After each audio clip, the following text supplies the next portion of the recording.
It's really something to see. Special, unique, captivating. The sights, the sounds, the smells, the tastes. If you haven't experienced it personally, there's no way to truly understand it. Last week, I went to the rodeo. Yes, I've been there before. We make it a point to go each year. But for some reason, my experience this year felt different.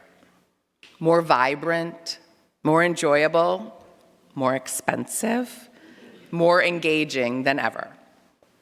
If I were giving this sermon anywhere other than Houston, I'd have to go into all sorts of details about the rodeo. But for the most part, I'm sure you know and have your own stories and rodeo adventures that you could share and your favorite parts of the rodeo as well. I understand that for many people, the big draw of the rodeo are concerts by famous artists. I don't get that. You see, the concerts aren't important to me.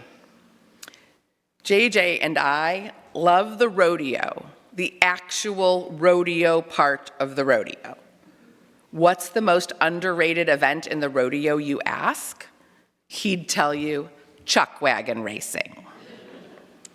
With the 2024 Houston Rodeo and Livestock Show in the rearview mirror and a small measure of the terrible traffic it seems to generate gone with it, I want to reflect on the rodeo and why the rodeo makes me cry. You heard me. Not once, not twice, but 3 times during our recent rodeo adventure, I found myself in tears. Literal tears welled up in my eyes that had to be wiped away. Call me sentimental, tender-hearted. I'm not embarrassed. I cried at the rodeo this year during the national anthem. I stood in NRG Stadium with tens of thousands of others, watching the lights change, hearing the vocalist begin, and watching the patriotic dressed rider stand with an American flag held aloft and pyrotechnics aflare. And then the tears came. Sort of surprised at myself, I contemplated, what's going on? Why am I crying? This is ridiculous. It struck me at that moment how much I love my country and how deeply sad and worried I feel about what's going on around us. It's easy, or relatively easy most of the time, to hear the sound bites or see the news and imagine it all like out there, sort of far away and not part and parcel of our daily lives. And I really do know that that's not true. And whether you self-describe as conservative, liberal, independent, Democrat, or Republican, this awareness that something is not right is something we have all been carrying for a long time now. Before you stop listening or walk out or start an email to tell me that politics doesn't belong on the bima, please hear me out. This is not a political message. I felt overwhelmed to the point of tears because our country means so much to me. Patriotism is not partisan.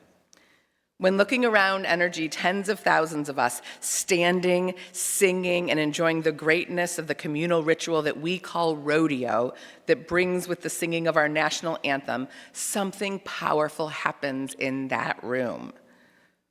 When people gather, it's unifying, and we focus on what we share, our commonalities.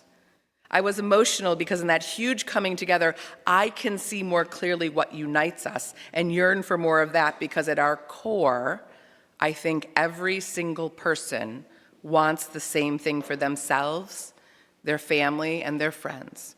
And that is to be healthy, to have enough, to feel safe, and to enjoy. It shouldn't be so hard. And yet, right now, it feels hard. I cried at the rodeo when walking around the Midway and seeing the amazing diversity of our community gathering with families and groups of friends having a great time. People looked so happy. All different kinds of people, with smiles and laughter filling the air. It felt like the whole of our city was there. Attendees were dressed in their rodeo finest with boots and hats and fringe galore. I felt safe, and it was enjoyable. It tenderly touched my heart to experience all of that around me, and knowing what it costs to get there, to park, to walk through the gate, to eat and to play. It's amazing that many people are there. Houston throws the best 3-week party every single year, and it's called rodeo. I imagine we show up because it's something we value and enjoy. The fact that there is something for everyone, that all kinds of people can share in together, makes the experience that much richer. And I also cried when I watched the calf scramble. You know that part of the rodeo when they create a huge area boxed in chalk on the stadium floor, where eager teens await the release of poor, helpless calves to then catch and convince, or better, drag into the box? All teens who capture a calf win the opportunity to purchase and raise a calf that they will bring back to rodeo the following year. To see the determination of the teens, to know that they're competing for scholarship dollars that will help launch them into the next phase of their lives is inspiring, and let's be honest, sometimes hilarious when the calves misbehave.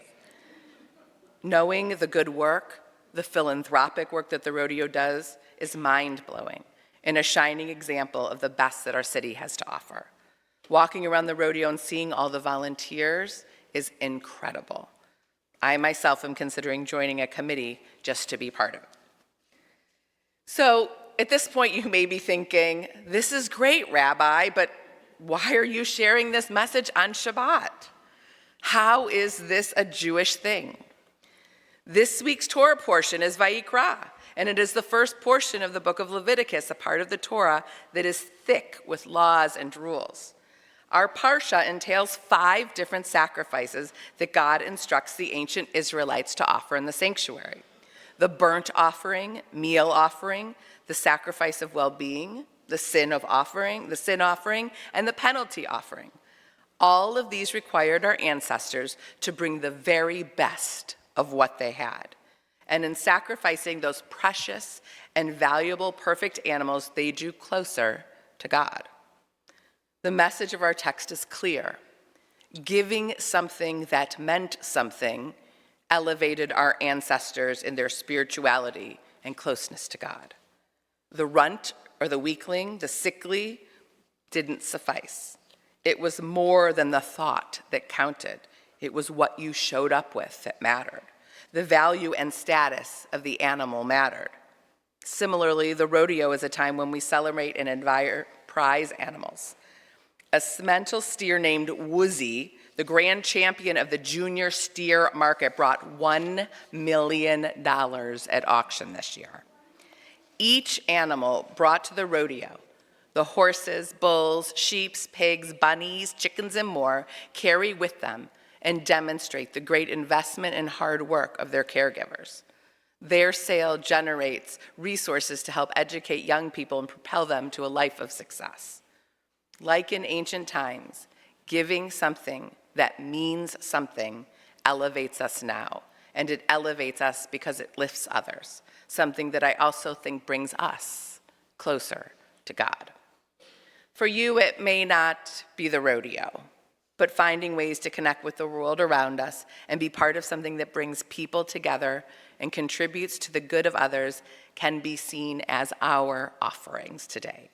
May we engage in these things with full hearts, giving something that means something and allowing our hearts to be moved, maybe even bringing a tear to our eye, even at the rodeo. Shabbat Shalom.